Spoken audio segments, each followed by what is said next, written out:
another sad sunrise. Once again there's tears in the city's eyes. Nashville, we're sending you up prayers of hope. You hear our hearts like a stethoscope. There's trials and troubles that we've had to weather, but we always get through them by pulling together. No flood is gonna take us, no storm is gonna shake us, no bomb is gonna break us, no disease is gonna make us give up who we are.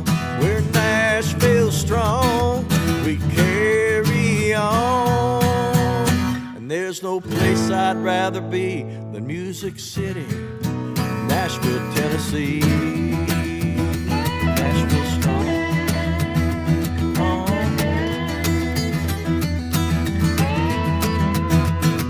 From the symphony to the Broadway bars, first responders and traveling troubadours, you're the melting pot for all kind of people. New skyscrapers and old church steeples.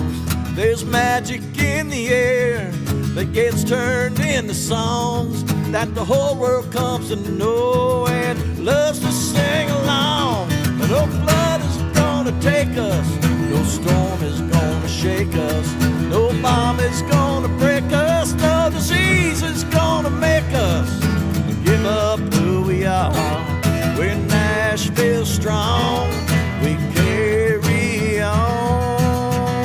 And there's no place I'd rather be than Music City, Nashville, Tennessee. Nashville strong, Nashville strong, yeah, we are.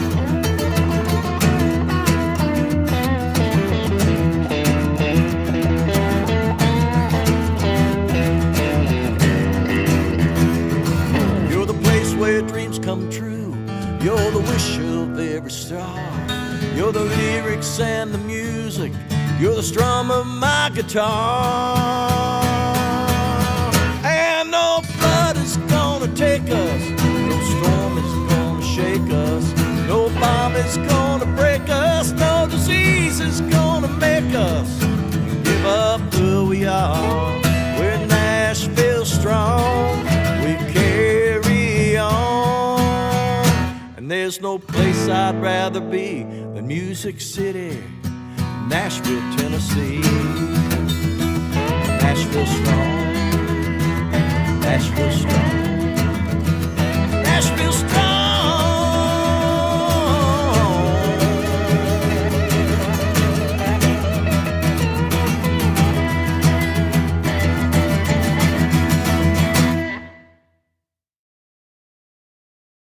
Well, ladies and gentlemen, as I promised you, friend of the show, he's going to get an honorary badge because it's 3 times Woo! on the show. Mr. Kent Blazy, how you doing, man? I'm always good when I'm talking to you. Yeah, I tell you what, it's brilliant talking to you, my friend. And what a great song, Nashville Strong as well. And the album's done really, really well, hasn't it? Yes, it has. Yeah, and it's really good. And yeah, you know, I get it's weird. I get people from all over getting in touch with me to talk about some of the songs. So I love that. Yeah, I mean, me and my guitar, that's it, isn't it? It's Yeah. you know, you sat down, you started to write, got your guitar out, and then you went on the road. I think last time we spoke, you were heading towards the sunnier side of things, which was Florida. Right. How was that? It wasn't so sunny. When we were down there, it was as cold as it's been in a long time. And it was so cold in Miami that iguanas were falling off the trees because they froze. There's a song in there somewhere. Kenny Chesney will probably sing that one. I think so. In fact, it was so cold and damp and rainy when we were there. My wife's leaving tomorrow to go back down further to Florida to try to see some sun. She said, I didn't get any when I was down there. So it's strange times. It's been an amazing time in Florida, though, hasn't it? It seems that there's been no sort of restrictions. COVID's not really took a grip down there, I don't believe. And it's just like mañana, isn't it? It's just they just party time down there. Well, it is. And the one good thing about it, and I think that helped, is you can eat outdoors and be outdoors so much more. Nashville's been really cold here lately, so everybody's huddled inside. And the other day, you'll love this, because I know England and especially Ireland are more temperate, but it was 70 degrees here one day, and then the next day was 18 degrees. So it dropped 50 degrees in one day. That's weird for English standards. It's crazy on your body. Your body's going, well, wait a minute, it was really warm yesterday and now I'm freezing. It was like that at the time I went to New York about 8 years ago, and it was around about November time, mid-November. So I took all my, thermals on, the woolly jumpers, coats. It was red hot. Right.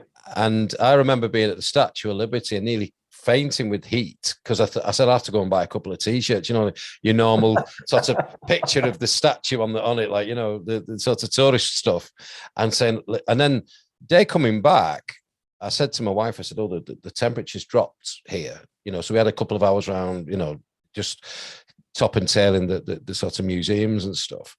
The next day it was snowbound. You couldn't get in, you couldn't get out. I know, it's crazy. It just takes, it takes a toll on your body like that. That's how people get colds and whatever, It's what's going on songwriting wise with yourself? Have you got some new stuff that's in the pipeline? I do. In fact, I've been working on a new record that's more of a 60s and 70s record. Good. And I was hoping we'd start mixing it this week, but the guy who let me use his studio named Garth, he's decided he needs to be in there. So I'm gonna have somebody go beat him up or something. I don't know. And who is this guy? I mean, some kind of prima donna. What's I know. What do you do? And so I was just talking to the engineer before you, and he said, I need to get him in here to hear some mixes so I can start working on your thing. And I said, well, just tell him that Kent's bugging you to get in there and do it. And he said, I better not do that. So, but he's so generous to let me come in there and record there. And it's such a great studio, and that's part of it. You're working around his schedule. But I'm very fortunate. I've got tickets for Ireland to go and see him in September. So I'm really stoked for that one. Yeah, we are hopefully going to go over there for that. Also, we're working on that. I've got some friends who we came over and toured some of the Garth people back way too long ago. And I'd like to kind of take my new wife through this whole tour that we did and see all the amazing places. So we're working on that. And the reason to go over there is to hear Garth, because we went over last time and he never showed up. I was there as well, that he didn't show up, and and it was the most beautiful week in Ireland. It was hot. It was brilliant. I hired a car, went down to Wexford, which is on the southern tip, and there was a horse racing event, and I won 5 races, so it paid for the weekend. That paid for everything. I'm not even a gambler. I mean, I just looked at a couple of horses, just before they set off, and I went, that one looks fitter than that one, and that was my strategy, really. Well, that's what the pros do. I mean, I didn't bet a lot. I mean, I'll be honest with you, but it had been accumulated very, very nicely. Thank you. Because what was really awful about that, though, I got my tickets at the time. You don't get them now, but I got them off of eBay. So consequently, the person who I bought the tickets off went into the ether somewhere when I said, oh, I've paid over the odds for these tickets because I wanted seats right near the stage. Didn't get my money back. So if you ever meet Garth, it'll be, Garth, you owe me $350, man. That's right. There you go. Yeah, he owed me like plane tickets and hotel rooms. Absolutely. But no, and listen, you must let me know what when you're going over, because if we're over at the same time, I think we go over 11th, 12th, 13th. I think come back on the 14th. We'll try and hook up and just grab a beer or something. Right. Yeah, that would be great. And do you know the dates of the shows? Because isn't he only doing 5 or? Well, he's doing some one week and then he's having a week off. I think he's doing a bit of a tour. But I think I might put a little wager on him doing a couple of dive bars. I don't know if that'll be the thing, but I can would say imagine you're him. probably right. There was can a couple imagine. of them in Ireland, you know. Well, I've been to a few of them. Right, there was a great. I don't know if he ever told you this. We're over in Dublin, as you said, like yourself, and there was a great. It was a really big pub over the Liffey Bridge, you know, going over the Liffey River from Temple Bar, which was behind you over it. I think it was something called the Arlington or it was huge. And they had a Garth Brooks tribute band on. Right. Very good, accomplished musicians. The guy had the shirt on, you know, and the black hat and very, you know, doing okay until he sung Thunder, Thunder Rolls, and it went 3:30 in the morning, you know, and he went, the Thunder Rolls. And we're going, oh my God, what's he singing here, man? You know, the Thunder Rolls. Let me have a look. Right. So the 9th, 10th, 11th, and yeah, 9th, 10th, 11th of September is the 3 shows. Okay. And then on the 16th and 17th, he's added another 2 dates. Okay. Well, that kind of goes with what Croke Park will allow, I think. They couldn't do all 5 in a row. No, they wouldn't do all 5. They wouldn't do it. So I think I'm kind of aiming maybe for the 11th, but I haven't heard anything yet. Yeah, well, we fly in. We fly in on the 11th. I'm taking my daughters and that with us. So yeah, we're going. But then all my mates are going on in another section. So I'm just going to sort of like one night, I'll be going out and leaving the girls to do their thing, and then, you know, I'll meet my guys. But I know Jimmy Mattingly and Johnny Garcia are on about having a beer and that. So if you're in the same place at the same time, then let's hang. There you go. Sounds good. A few Guinness. Do you know, I summed up once, last time I went to Dublin, I said to a taxi driver, I said, you can explain what Dublin is to somebody who doesn't know about Dublin quite easily. He said, why, what's that? I said, in the afternoon, you can go and have a visit to Jameson's whiskey distillery. And then after that, you can go to the Guinness brewery. And then in the evening, you can watch people drink it. And he said, yeah, you pretty much summed Dublin. I think that's. Well, when we were over there doing our little Garth tour, Kim Williams, Pat Alger, and Tony Rauta all went to the Jameson factory before we had a show. Yeah. I didn't go. Let's just say it was an interesting show. I don't think they knew where they were. Oh, I had one of those nights on Friday, just gone, in Blackpool, which is in the northwest of England, about 40 minutes from here.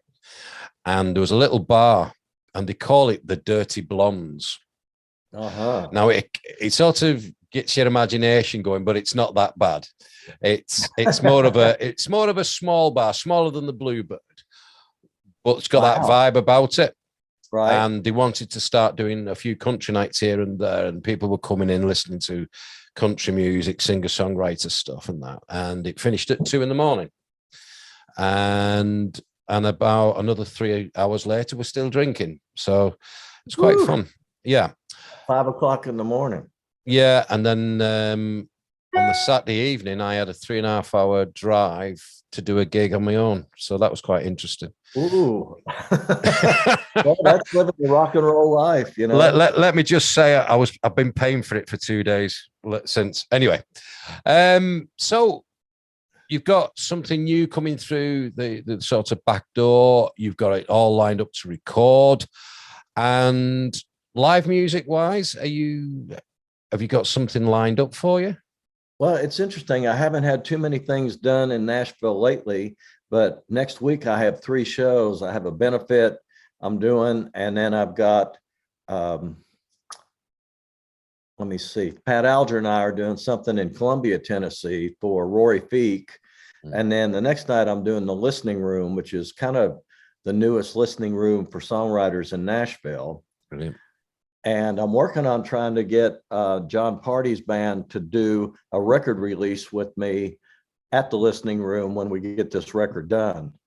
And then after this next week, then I fly to West Palm Beach and do another show in Florida. So that's kind of that's my week. Yeah, it sounds a bit different than me from last weekend. I traveled 3.5 hours to a place called, Lincoln, and you're going to Florida. So it's I'm in the wrong job, you know. It was minus well, 2.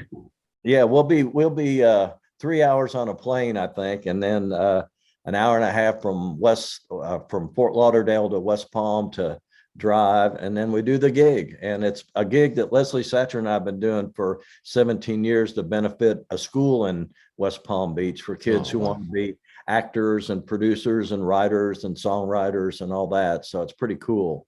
Yeah, wow. I mean, I remember interviewing the Bellamy brothers. They're based in Florida, Right.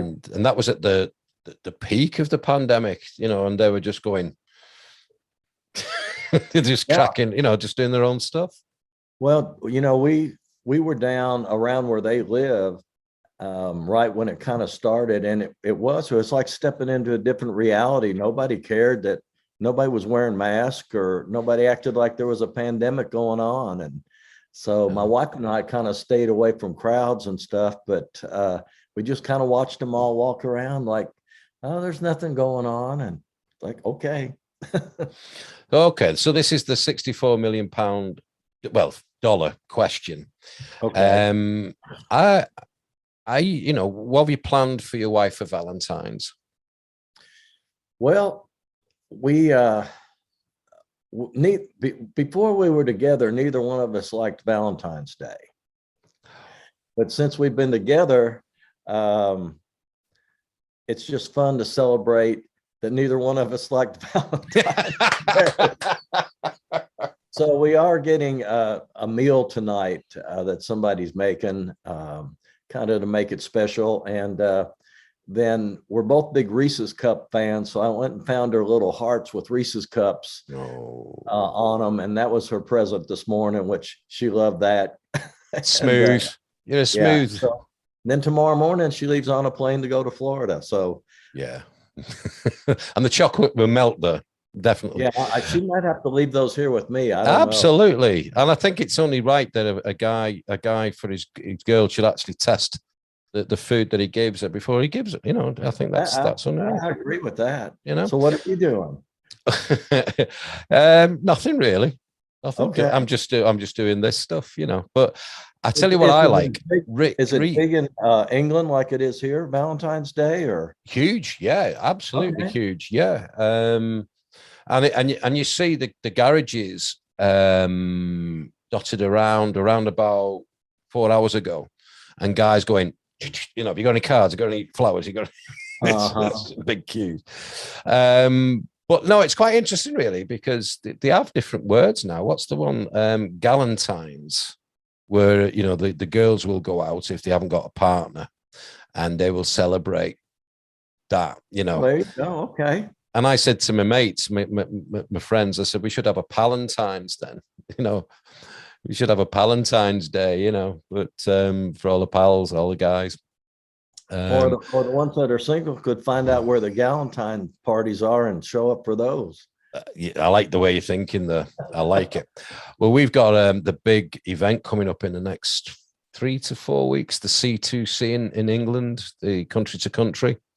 Right. That's going ahead with Luke Combs, Miranda Lambert, Darius Rucker. There's just so many people that's going to be there, and it's just a great event, and we're all looking forward to that.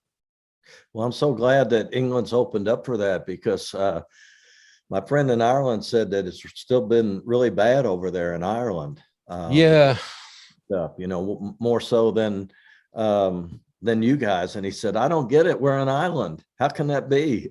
Exactly. And whether it's right or wrong with the British government, I don't know, but I think it's a matter of another week and there is no restrictions whatsoever, because basically what they've said is if you've had your 3 vaccinations, the most you're going to get is like a really heavy bout of flu. Right. Which we've all had. I mean, my youngest daughter, just after the New Year, she tested positive after having the 3 jabs, because she works with autistic adults, etc. Right. But I got a really, really bad bout of flu. I had all the tests and they were negative. You know, Wow. Yeah, I it's was like talking to yeah. Bev, our friend Bev. I was chatting to her, and she had the same thing. And it seemed that so long as you've had the jab, it seems to be stopping unless you're really severely at risk with health. It just seems to be blocking the nasty stuff and sort of like the man flu of the virus coming through. And I think that's where the government is here. They're just saying, right, yeah, there's still the rise in the cases are rising, but they're not passing away in the droves. It just seems to be a steady out, and I think that's going to be globally that. I agree with that. I think everybody's kind of reached that point of we got to just let it be what it'll be, and you take care of yourself or you don't. And yeah, just be sensible. Go. Just be really sensible. I mean, I went to an NFL game back in November, was it, in London, 74,000 people. And I'm thinking, if I don't get COVID now, I'll probably never get it, because it was just like, and I said the Super Bowl yesterday. Did you watch the Super Bowl? We did watch it.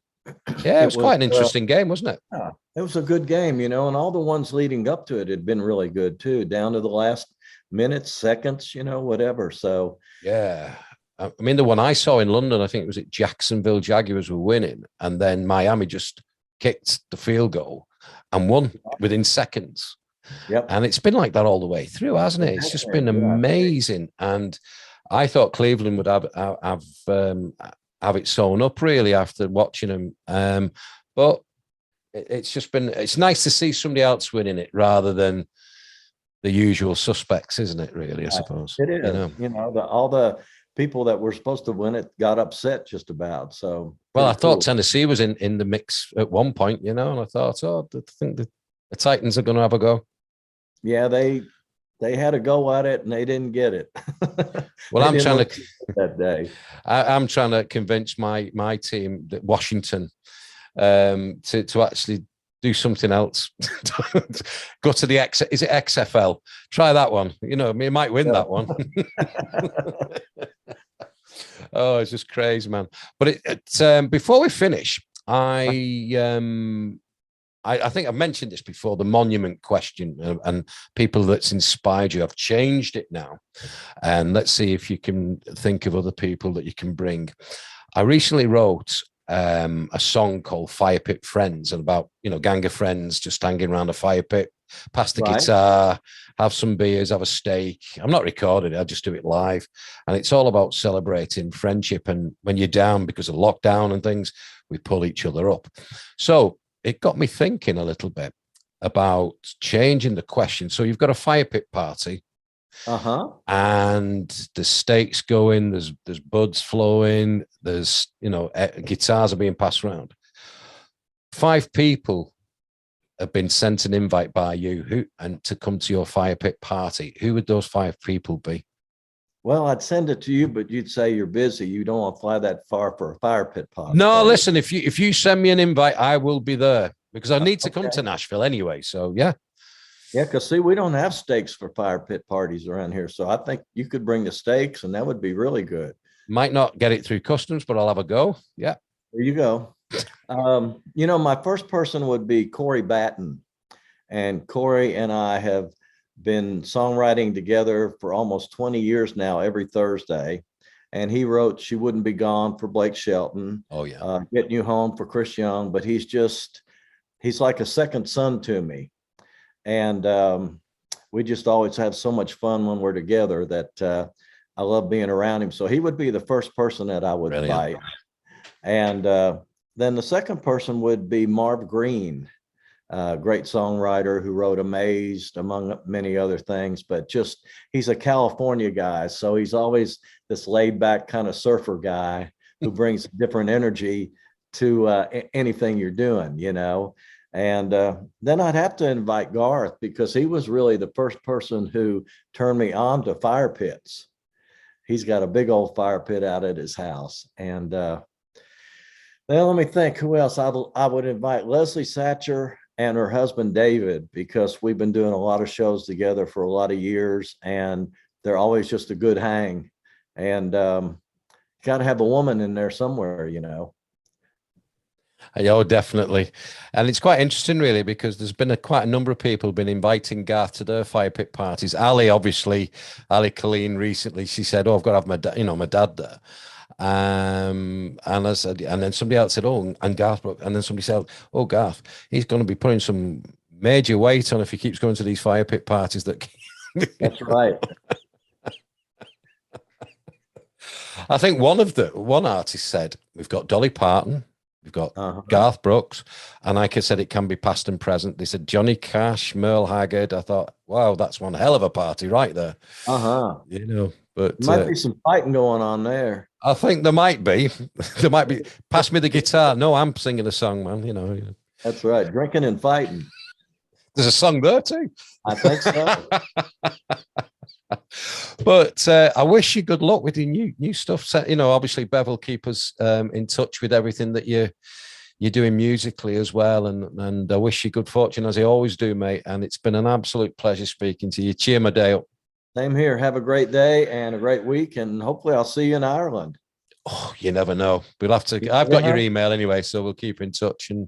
But good luck down Florida as well, and especially to your missus tomorrow as well. Safe travels to her, and get some sun. You got it. We're looking forward to that. Because you won't get it in Ireland. Yeah, I know. Well, the week we were there that Garth didn't show up everybody was sunburned. Everybody's out at the beach. Yeah, because I was at the race meeting. 80s or whatever. Yeah, you were right. Actually, I was on a beach where Wexford is. I was saying to you, Wexford's got lovely beaches. It's where they filmed part of Save It Private Ryan. Was filmed there. Right. So, but yeah. Well, yeah, they were all out at the beach, and Paul Brady's a friend of mine. So he was driving us around in that area, and the beaches were full of people. And then the next day, the houses were full of people with sunburn. So, they burn easy over there. Well, my advice to you, if you do go into Ireland, is hopefully these people that will put you up, because there is no hotels left with any rooms. Wow. Okay. They went like that because for months we had whispers that it's going to be around about that time. So a lot of us just booked lots of rooms for like a week, but I think everybody had the same idea. So I think, sure. And then when they announced it, the prices went from £400, well, it's about $500, something like that, to $1,000 for the same, so it went like that. So it is what it is, man. Yeah, if you want to be there, you got to pay. You got to pay the buck. But I look forward. Again, I really do hope we manage to just have a beer or something like that. And like always, mate, it's been an absolute pleasure. Same here. Thank you. Adios, amigo. Bye-bye.